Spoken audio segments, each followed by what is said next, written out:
So it's all of these, beliefs that people just kind of buy into, and they make up stories, and there's a solution to everything in my opinion. If somebody else has done it, then anybody can do it.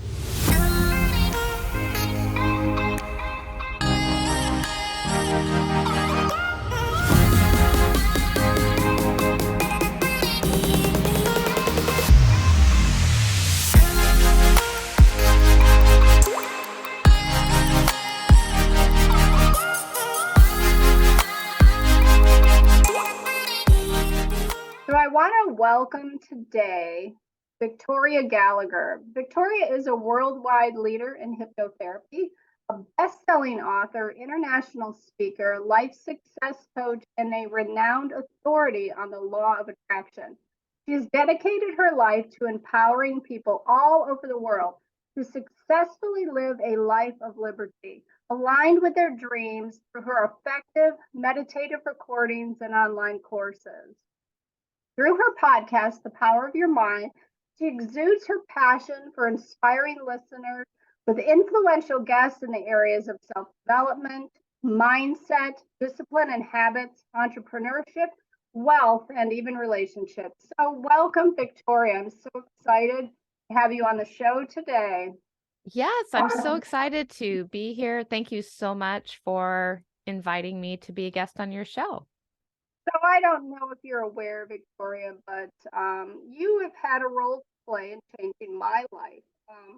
I came out of a religious cult, so I've always been really skeptical. And when I first was introduced to the law of attraction through The Secret, I honestly just lumped in with the sort of name it, claim it type of religion that I came out of. So I was very repulsed by some of the messages I saw going out there. It seemed like it was almost like a genie, and you rub it and you could have that, big house, you could have that car, you could have anything you desire, and you don't have to work for it. So that was sort of the message that I got. And, I probably was a little more reactive than most people. But when I really learned how I was affecting my own life by my thinking, by my behavior, and even me as a hypnotherapist, I knew that, but I really didn't see it clearly until I read your book.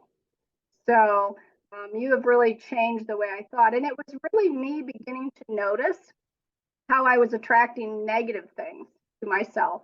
I could see it so clearly, and then I thought, it's got to work both ways, and that's when I reached out to you, got your book, and things have been a lot different since then.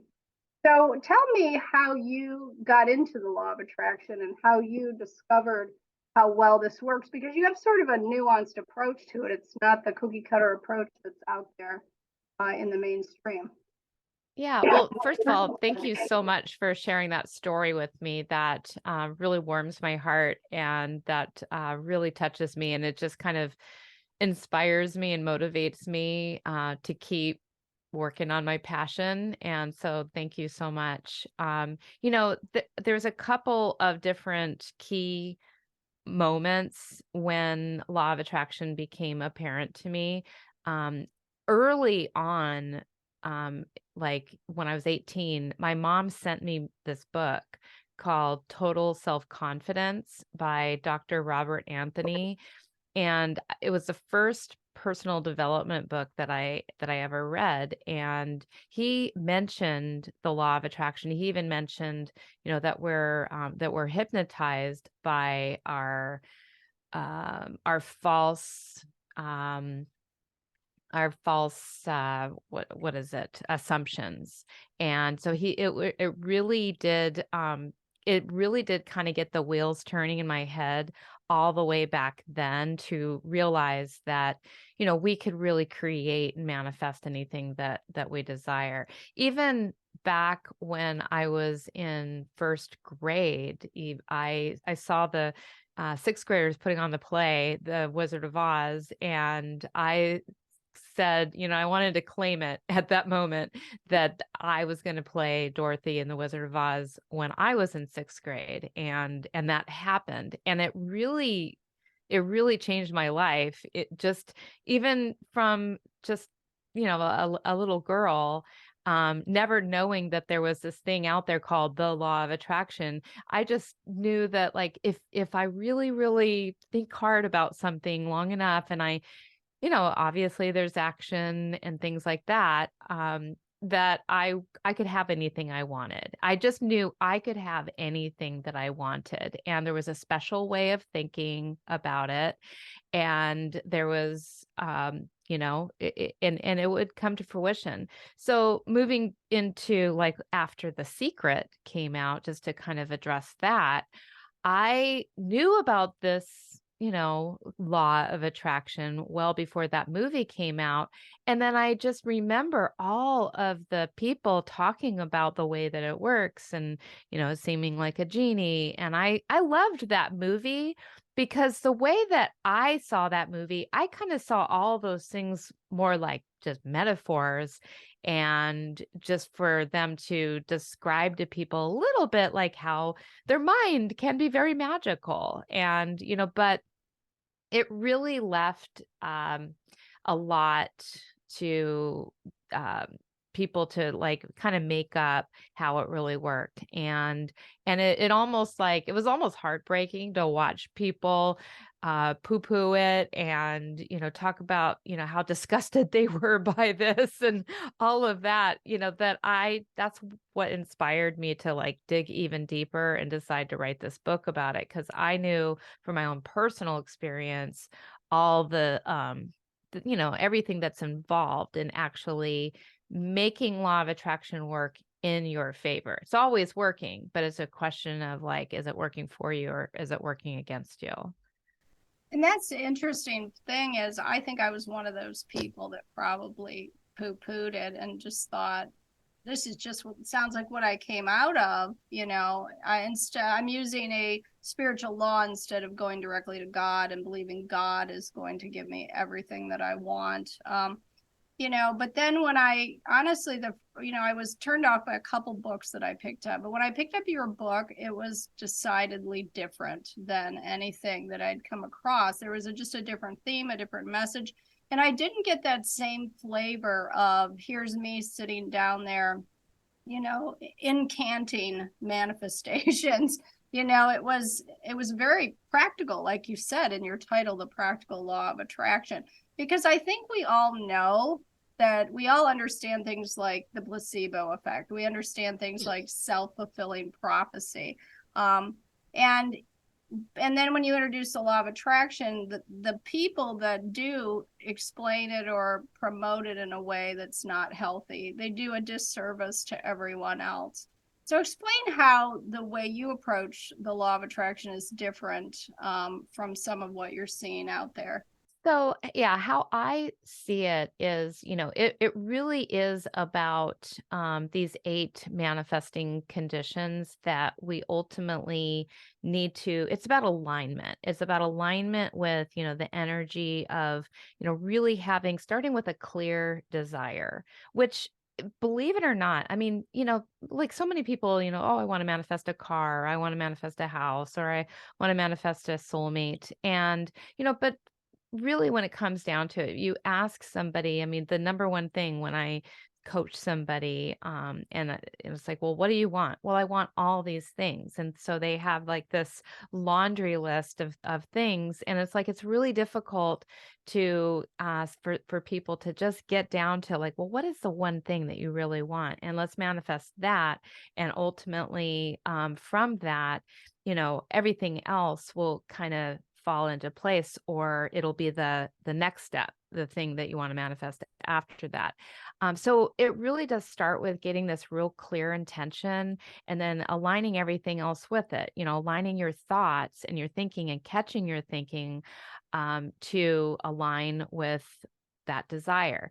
Really learning how to hone in on this powerful, powerful tool that we have in our mind called our imagination, and being able to use visualization to access that imagination. So many people, it's like, feel like, oh, I don't know how to visualize, or I'm not very good at visualization, or I don't see very clear pictures. So, it is a tool that you want to, kind of change your story around and learn how to actually access it, because it is one of the most powerful parts of our brain.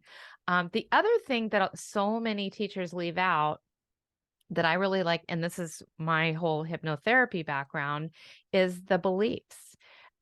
That is really, I think, what separates people from manifesting and not manifesting, is what you believe. It's so much deeper than people realize. We have these ideas that we think we believe something, but do we really, really believe it? Because really, if you take a look around you, and you take a look at the things that you have in your life, you take a look at your conversations, you take a look at the people, you take a look at your job, you take a look at everything in your life, that's what you believe.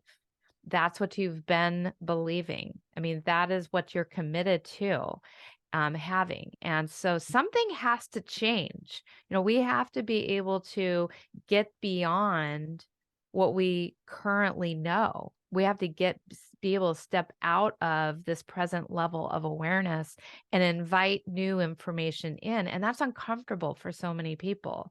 So many people just like, they don't want to change, but you have to, you have to change at some level. You have to change what you're believing. You have to change the conversations you're having. And you have to allow new ideas to come in, because it's those new ideas that are going to lead you to the new inspired actions that you're going to need to take in order to manifest. And, and then just owning the fact that, we're always manifesting. We are very powerful manifestors.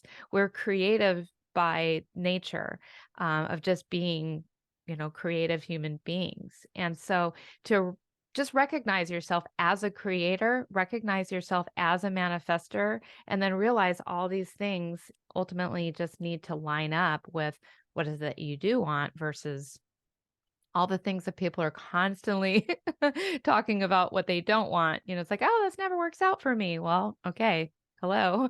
It's not going to work out until you start saying, I'm choosing to have this work out for me. And I've noticed that in the clients I work with too, some of them come in and they can't figure out why life is going so badly. And if you have a belief that you are unworthy, if you have a belief that relationships never work out for you, if you have a belief that you're always going to be in poverty like your family, sometimes people are aware of those beliefs, but often they're not.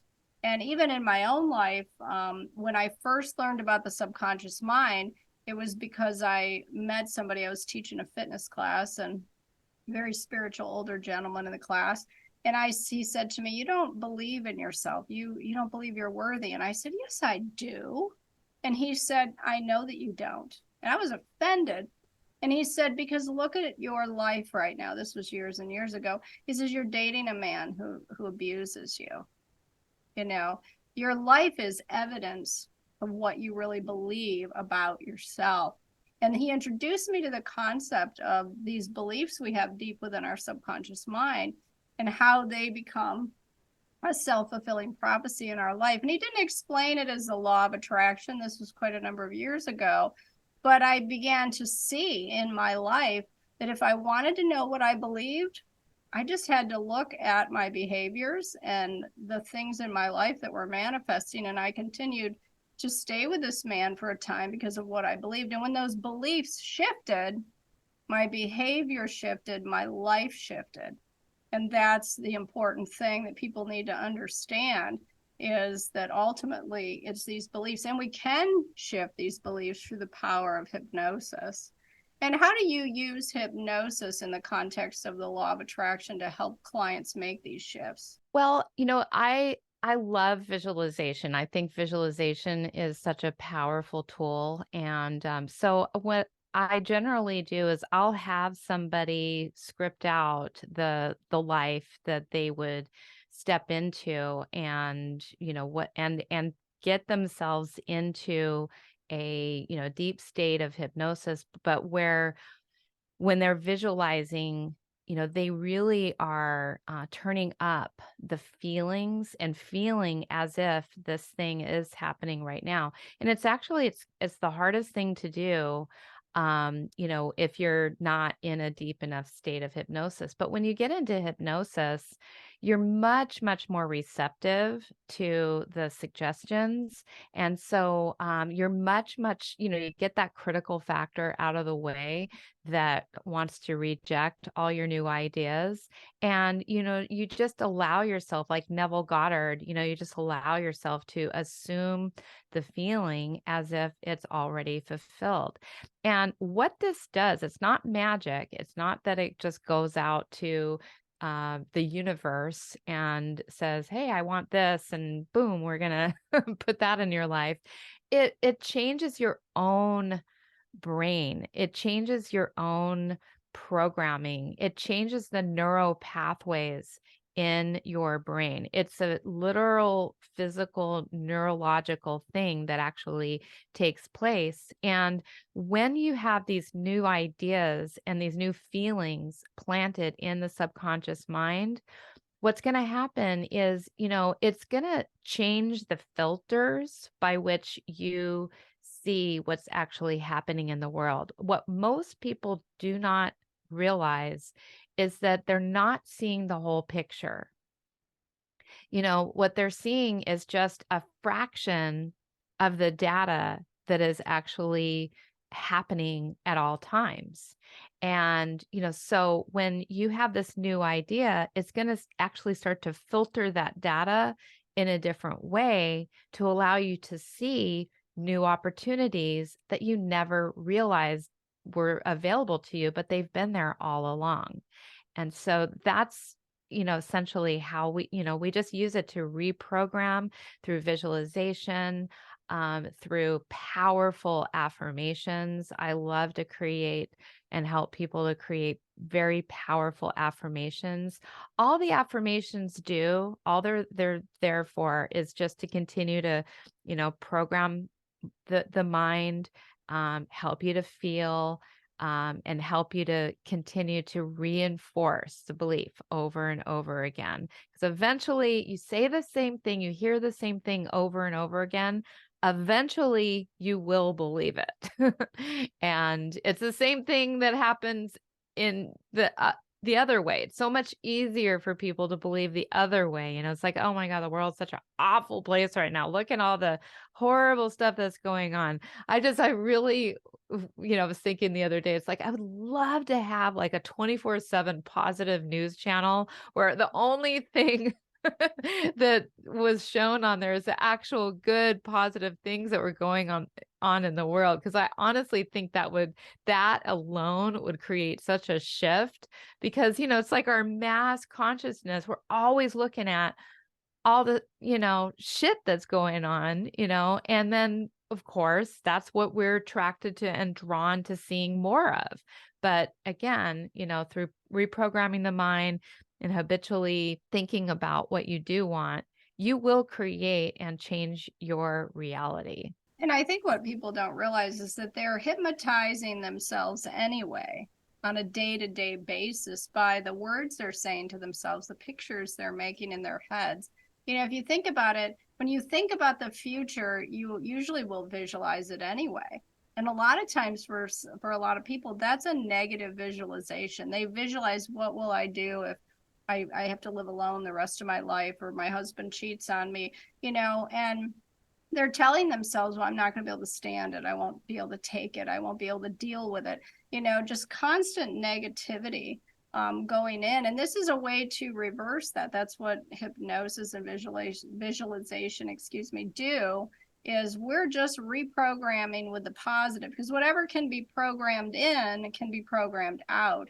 So, absolutely, can program ourselves to think differently in any single area of our life. And as soon as we do that, we're going to notice these shifts.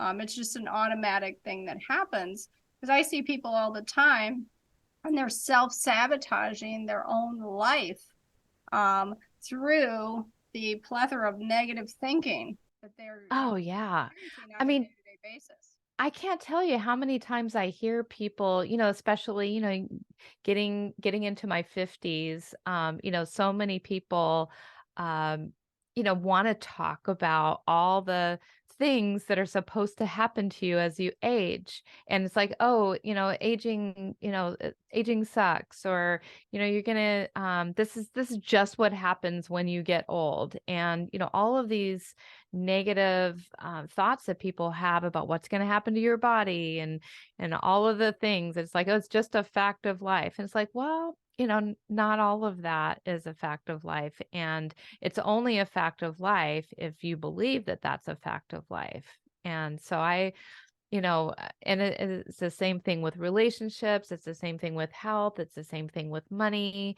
It's the same thing in business. I mean, I've actually heard many, many people in our field, talk about how difficult it is to, make money as a hypnotherapist, or they feel like, they can't charge for their services because, people can't afford it. And, so it's all of these beliefs that people just kind of buy into, and they make up stories. And there's a solution to everything in my opinion. There's if somebody else has done it, then anybody can do it. That's interesting, because that's one of my key beliefs is there is a solution to every problem, and I'm smart enough to find it. Because if I believe there's not a solution to every problem, I'm not going to be looking. If I believe it's out there, but I'm not smart enough or insightful enough to find it, again, I'm not going to be looking. So the entire trajectory of my life can be affected by that one belief. And I think it's interesting that you brought up aging, and how the experience of aging that we have is directly determined by our mind. And I think when you deal with physiological things like that, a lot of people, they just go, oh, wait a second, I draw the line there. But have you seen the book Counterclockwise, where they did a study of how mindset affects aging? Have you ever seen that book? I haven't seen that book, but I am familiar with a study and I don't know if it was the same study, but there was the study where they brought the people into like a housing situation that was like 20 years prior. Yep. And that That's study, I the love book. that Yes. study. That was fascinating, that their actual biological markers reverted back to previous decades as a result of their mindset. And this was a well done clinical trial. This isn't, a bunch of hocus pocus. And people don't realize that there is science backing the truth, the reality that our thinking impacts our health. And even when I did physical therapy before this, we were familiarized in school with the fact that our patient's mindset determined surgical outcome. Their mindset determined, the amount of pain they were going to experience with any pathology that they had. So, and it's not just that area, it's every single area of your life. I've met and have friends who, are convinced there's no decent human beings out there to date. And guess what?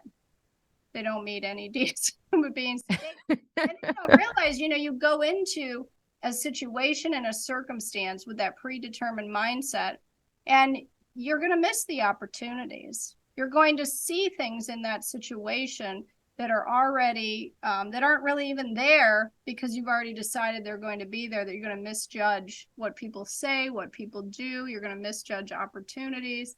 So it's really, it's amazing when you grasp this. It's like a window opens up and you begin to see so much of life really does follow this rule.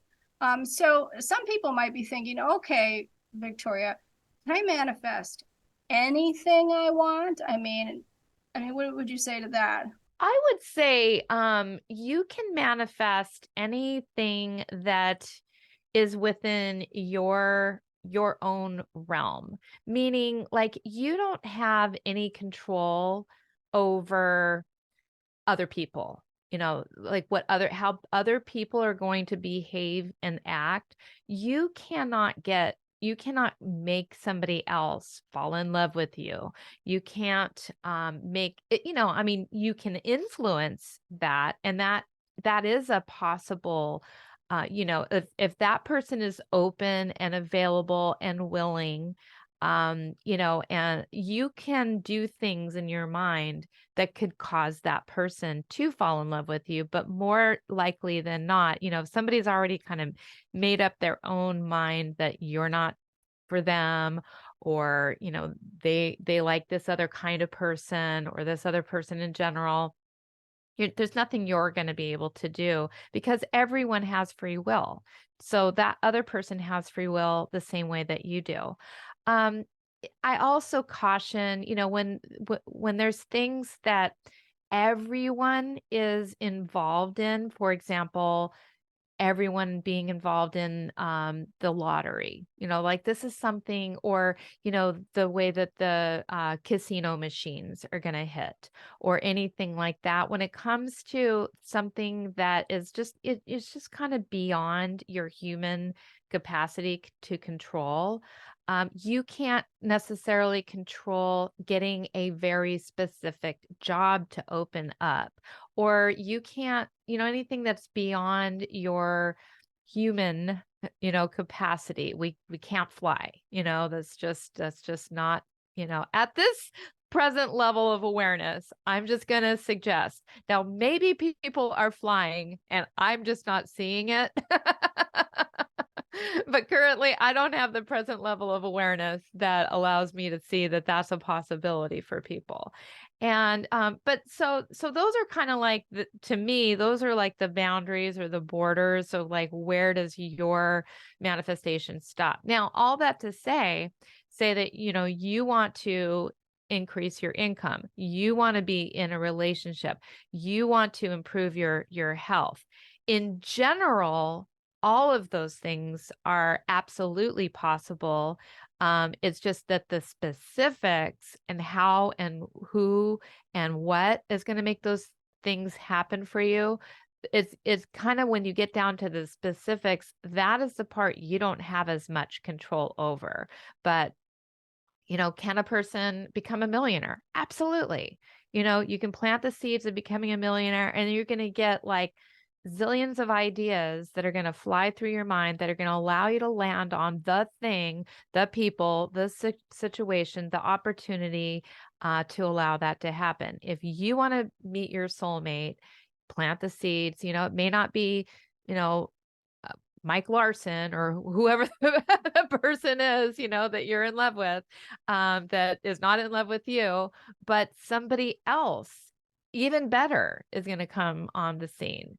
If you want to have the body of your dreams, I say, there are maybe some limits to that, meaning your legs are only going to be so long.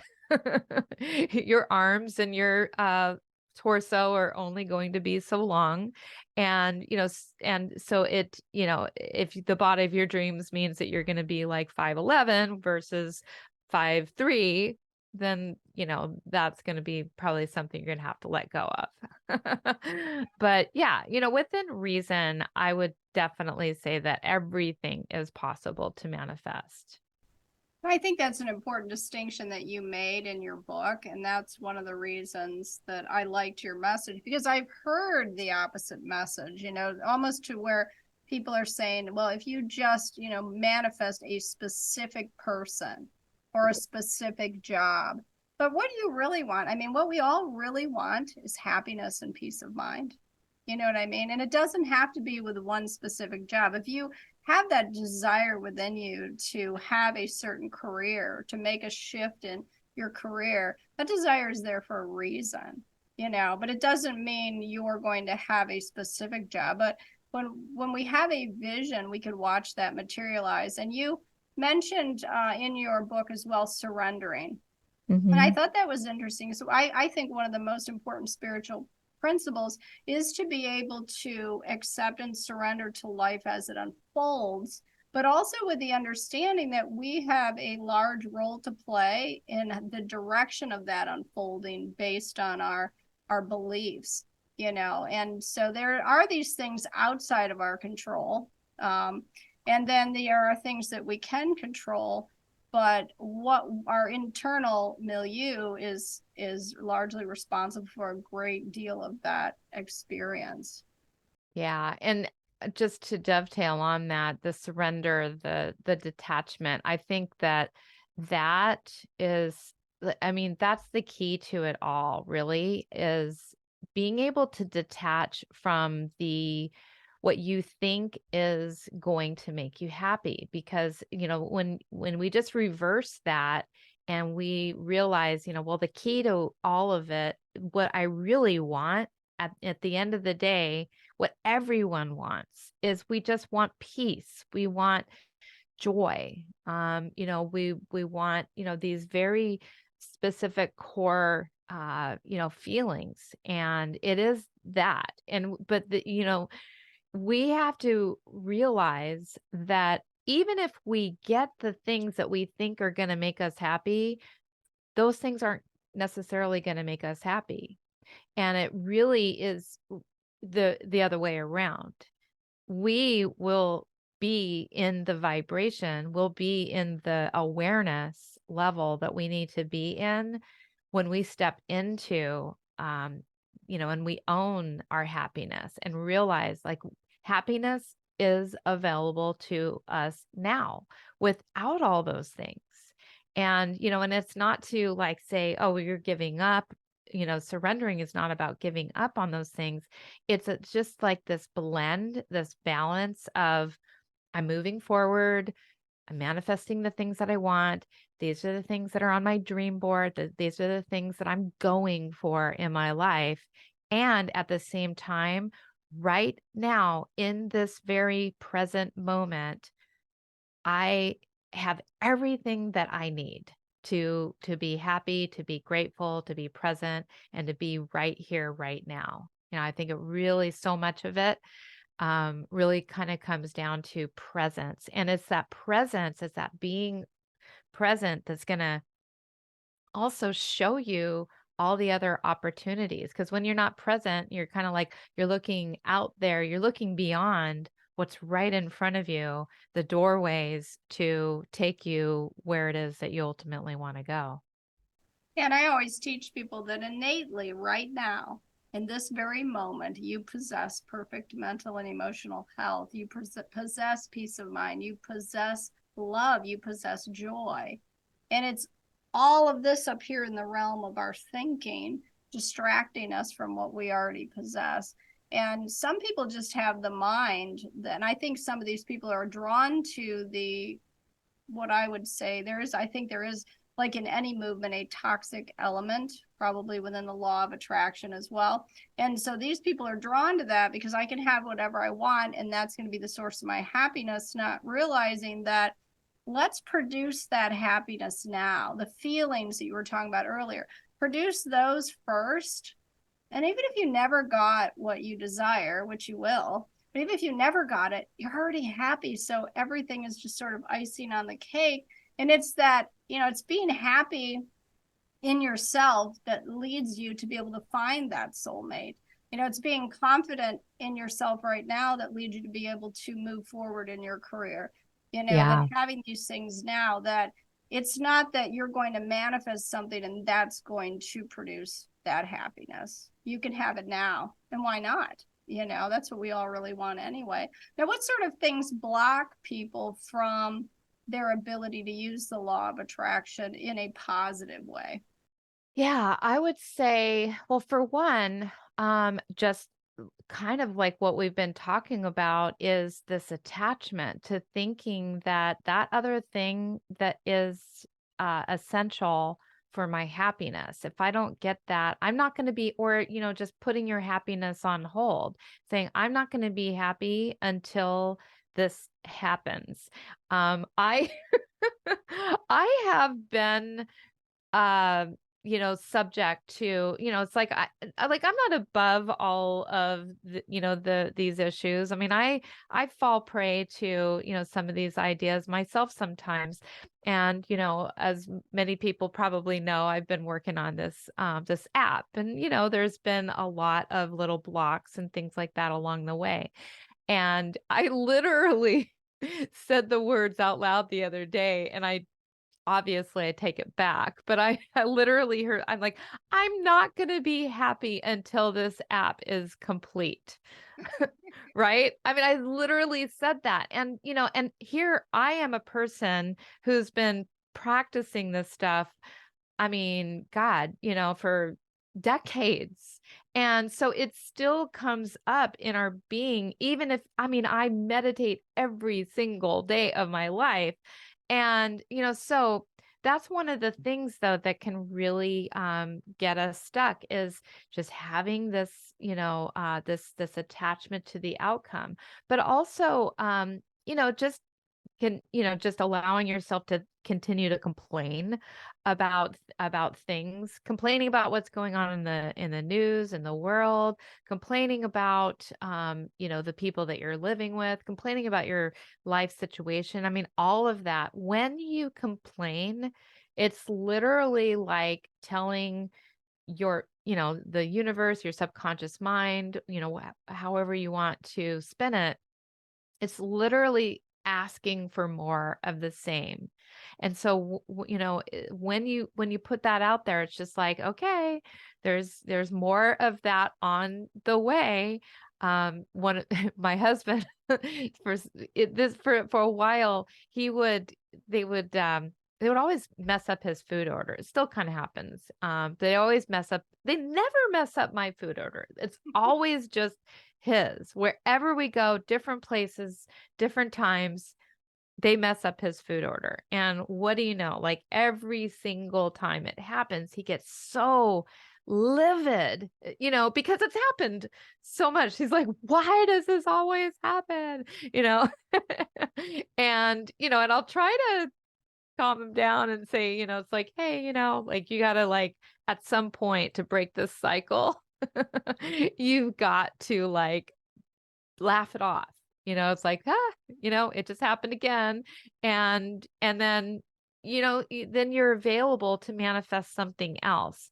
Even just our joking, though, about the way life is, and having these set beliefs about just the way life is. We got to challenge those beliefs. We've got to be able to, like, look at what we're saying and say, is that really true? Where did I get that belief? And, maybe am I willing to believe something else? But, we are addicted to thinking about our mistaken certainties, things that we just think are absolutely true, when in actual reality, most of the things that we believe are not true. Almost everything that we believe is not even true. It's just a story that we made up. It's something that we heard, and it's not even true. And so I would say that, it's having dead set beliefs on something that isn't serving you is probably, like, one of the number one things. And being too attached to the income and the outcome, and having, just the lack of self-awareness around how frequently we put negative, thoughts out there that are continuing to manifest more of the same. And I'm glad you brought that up, that you're still working on this, because I think when people approach any kind of change they want to make in their life, they say, okay, I'm going to do this. And then they don't do it perfectly. And they forget, they think, and this is one of the things I often convey to people, is there is no standard of perfection. Life is a journey, and you are retraining your mind from a way that you have consistently thought, these mental habits, these neural connections. You're retraining that. And at no point in your life are you going to think perfectly, manifest perfectly, live perfectly. So even myself, like, I had read your book, and then prior to this interview, I went through your book again, and I caught things that were outside of my awareness the first time I read the book. One of them was how I'm always telling myself, I just don't have time. There's never enough time. I don't have time. And it seems, and it honestly has been true for me. And then as I'm listening to the book, I'm all of a sudden I had this thought, maybe I really don't have a lack of time. Maybe my problem is actually my belief that I have a lack of time. And then I started to take a closer look at how I was living my life and realize, you know, I'm Yeah. manifesting exactly what I believe, because if you asked my family, they would tell you the number one thing mom complains about. She's overwhelmed and she doesn't have enough time and she wants to get this done. And I just thought, wow, I'm really going to have to dive in deep and take a look at that. And one of the things I liked about your book that was really different was the exercises at the end of the chapter, that you actually take what you've learned and you are applying it to what you've just learned. And I actually just sat down and did some of the exercises this week, and I'm learning, wow, when I shift these beliefs, you don't realize how much you are stuck in a negative thinking pattern until you sit down with a piece of paper and start to map that out for yourself. And it's a real eye-opening experience. So how could something like this help people with anxiety and depression? Oh, that's such a good question. And yeah, I can definitely relate on the time issue, by the way, though, because I mean, and the thing is that, it's like we all have the same amount of time. And, it's just, I think when we just take a look at that, we all were given the same amount of time. And so it's just how we choose to look at it, and and how we perceive it, and that's really makes all the difference. So I like that you mentioned that. Oh, and also just yeah, like we're all a work in progress, all of us. Like there's not one person that that's not going to have to continue to sharpen these skills. It's kind of like saying that you could just go to the gym and get great abs, and then you're never going to have to keep working on them. I mean, we're all human, and I think that it's a lifelong process. It's a lifestyle choice, really, more than anything. And so getting back to, how this would help with anxiety, I will tell you this. I used to suffer with horrible anxiety. And, so I understand firsthand how people, feel when that's coming on. And, I think, it can definitely help with both anxiety and depression, because a lot of what is happening, there is a physiological aspect to it, but I also believe that your psychology can change your physiology. And, when you start to, I mean, when you feel an attack coming on, if you're able to just change your thought about it, like, oh, and you're able to gain some awareness and realize this isn't the end of your life. It's not happening right now, not today. And now you're able to shift your thinking right away into something more productive, like I'm in control here. I'm going to go ahead and monitor my breathing. I'm going to go ahead and, think, of myself as a confident, whole, complete, worthy, deserving being. You're going to start to get control over how often and how frequently those things happen. And, so I believe that it can really begin to slow it down and then minimize it, and take, less and less time to overcome these moments. And as you're saying these things to yourself, you're saying to yourself, I'm worthy, I'm I'm going to love myself. I'm happy. I'm grateful. All of these new thoughts actually do help to change the brain. And, I hesitate to say anything is a end all be all cure all, but I do absolutely believe that, I mean, it definitely can't hurt to think positive um, about yourself and your life and the circumstances that might cause a little bit more unnecessary, undue worry.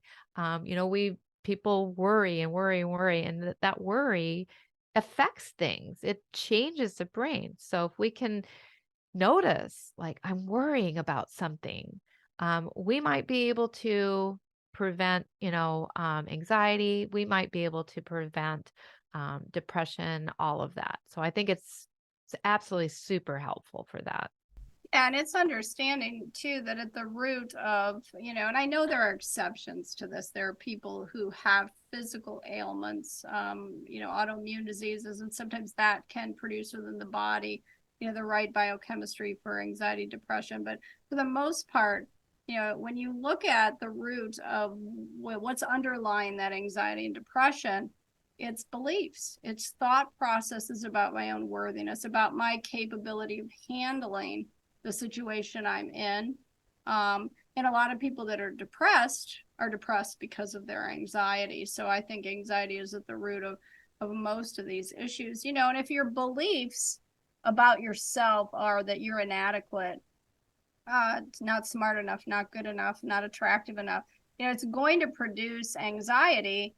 And those beliefs are also going to cause you to, not live up to your full potential. So learning to shift, I think some people go into the idea of I need to change these external things. I need to learn about manifesting, and then they realize, wait a second, I'm actually shifting what I believe about myself. And as my self-beliefs shift, my anxiety's lifting as a result of that. Absolutely. Because they're no longer disempowered. Yeah, no, absolutely. Yeah, it's very empowering. Now, some people, I think they get offended by the law of attraction because they think, okay, so if I attract to myself based on my beliefs, then does that mean that my rape or my childhood trauma or my husband leaving me for another woman, does that mean that because of my beliefs that I'm now responsible for that and I've attracted that into my life? Yeah, that's really one of the biggest questions that I get is, like, if am I really attracting it all to me? And, I say that, okay, we can attract those things to us, yes. But for most people, the thing is that number one, it doesn't do a single good thing for anyone to blame yourself for any bad, traumatic, negative, abusive situation that's ever happened to you. Kind of like I had talked about earlier, you don't have any control over other people. And, I mean, you might be able to influence people, but you don't really have control. If you get into a relationship with an abuser, a child abuser, a cheater, whatever, that doesn't mean that you attracted them to do nasty, bad, things to you. And that's one of the things I really, really like to make clear because, there's so many things that can contribute to somebody abusing you. They have their own things that they're dealing with, their own trauma, their own past that isn't unhealed. And when we're attracted to somebody, we draw somebody into our life. We're not necessarily drawing them in because because they're going to abuse us. There might be some other reasons why we're drawn and attracted to those people. Sometimes because we do have unhealed wounds from childhood, maybe we were abused at an early age by our caretakers, we might have a sense of familiarity with somebody else who possesses the same kind of traits as our early caretakers. So that is one way that we could draw somebody to us that acted the same way as our early caretakers. But it doesn't mean that's your fault, that it's not, what I do like to let people know is when things happen to you, it's not your fault that that happened, but it is your responsibility, to heal yourself, to recognize what you want, to recognize that you're not the person that is to blame, to work on your new emotions, to work on your new beliefs, to empower yourself to move forward, to forgive, to let go of the past. And when I say forgive, I don't mean making anything that anybody ever did to you right or condoning it. It's not about that. It's about letting it go so that you can have peace of mind. So that's your responsibility, because if you continue thinking about what happened, what used to happen, all of the ways, the things that were not your fault that happened to you, then you take that and you make that your story about the way life is. That part is your responsibility, because you are going to start to, if that's all you're going to see, then of course the law of attraction is going to answer with the more of the same.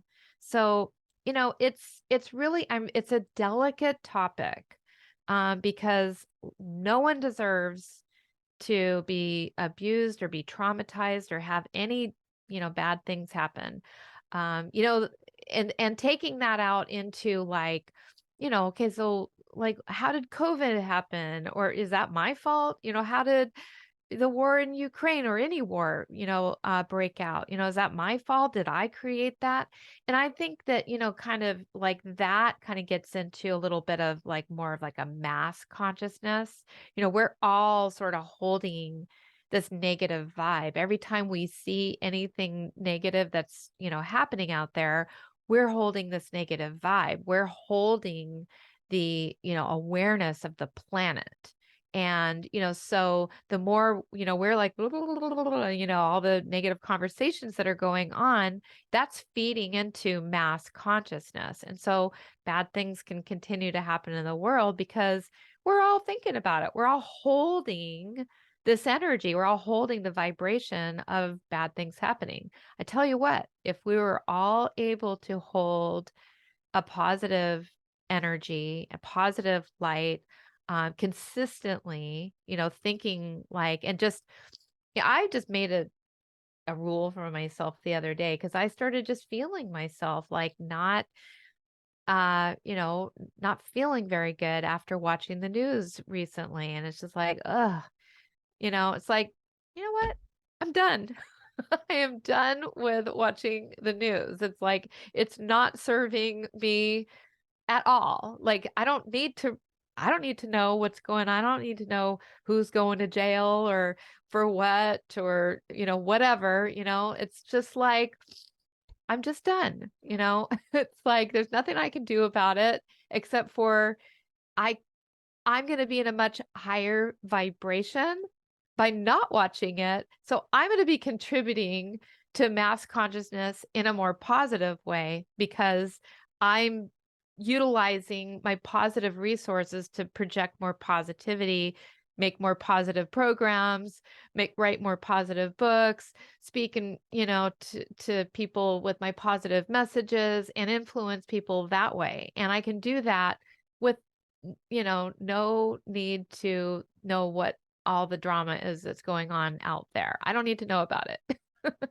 I made that same decision myself. I was getting increasingly more agitated by everything that's going on. And I mean, I like to know, I like to be informed. And I came to the awareness that the reason why I think I need to be informed about every nuance that goes on is twofold. One, because I didn't feel safe unless I knew. which is sort of a false paradigm way to look at the world. And also because the media, especially if you go on social media, makes sure to feed you anything to get you riled up, because that's how they make their money. That's what keeps you hooked. And I made a decision. I'm modulating this. I'm going to expose myself to certain news sources. So I have a well-rounded approach, but I'm going to, why do I need to see it every day? Yeah, Do you really exactly. need to hear about this social issue 5 days a week? And this is what people do. They'll begin to learn about a certain social issue where they have concern, and then that's all they'll read about. And of course, you get on YouTube, it'll feed you that. You get on Instagram, it's feeding you that. You get on TikTok, it's feeding you that. And it makes the world look like a really bad place filled with bad people. Yeah. And you know what? You make a really interesting point, because the algorithm, the way it's set up is to continue to show you things that that it thinks that you're interested in. And that's exactly how law of attraction works. It's the exact same thing. The universe continues to show you things that it thinks that you're interested in, even if it's negative. And so, if you can make a conscious effort, even just not even with the news or social media, but with the books that you read, with the people that you interact with the thoughts that you think, with the emotions that you choose to carry, with the beliefs that you think, with the actions that you take, with everything that you do, you're going to set up your own new algorithm of what you're going to actually be seeing in the world. It's called your reticular activating system.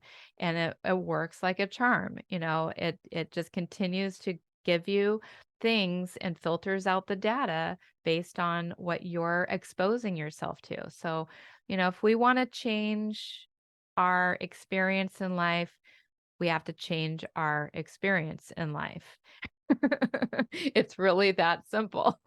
We got to change what we're allowing ourselves to think about and expose ourselves to. And almost like magic, but it's not quite magic, we will start to see more things that line up with those images and those thoughts, that and the actions that we're taking. And we will change our reality. And I think one of the best examples is our people in relationships.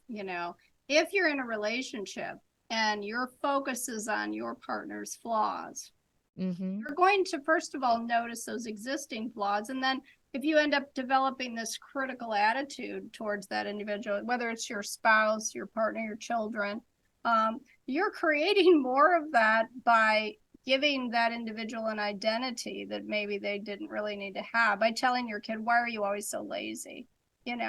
And you're focused on their laziness. You're perhaps seeing laziness where it doesn't even exist. And now you've implanted that identity on your kid that I'm a lazy person. So there's so many implications to what we're talking about here that apply to so many different areas of your life. And when you really become a part of thinking that through, it becomes very, very clear that this is an important business we need to be about, is working on and shifting our mindset. Absolutely. Absolutely. Yeah. So thank you so much, Victoria. It was such a pleasure to have you on the show.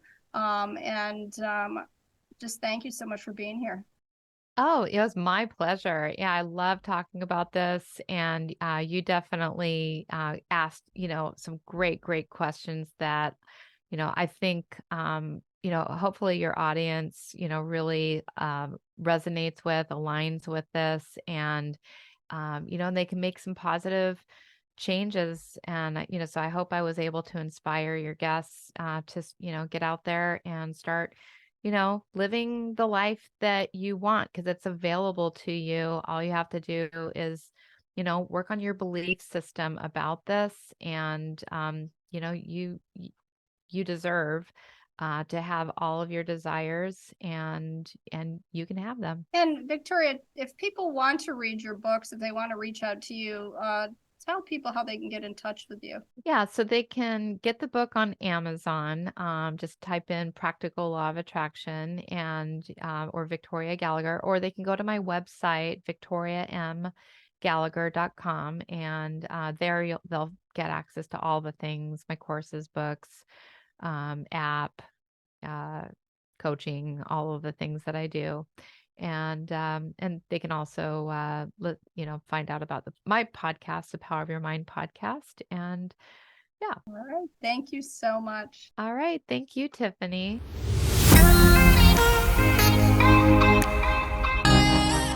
Thank you for listening to A Transformed Life, the podcast that celebrates personal and professional transformations. I hope that you found inspiration and practical tips to help you on your own transformation journey. If you enjoyed this episode, please like and subscribe to this podcast so that you don't miss out on future episodes. I have some incredible guests lined up, and I want to share their stories with you. I would also appreciate it if you could leave me a review on your favorite podcast platform. Your feedback helps me to improve and reach more people who need to hear these stories of transformation. So thank you again for tuning in, and we'll see you on the next episode of A Transformed Life.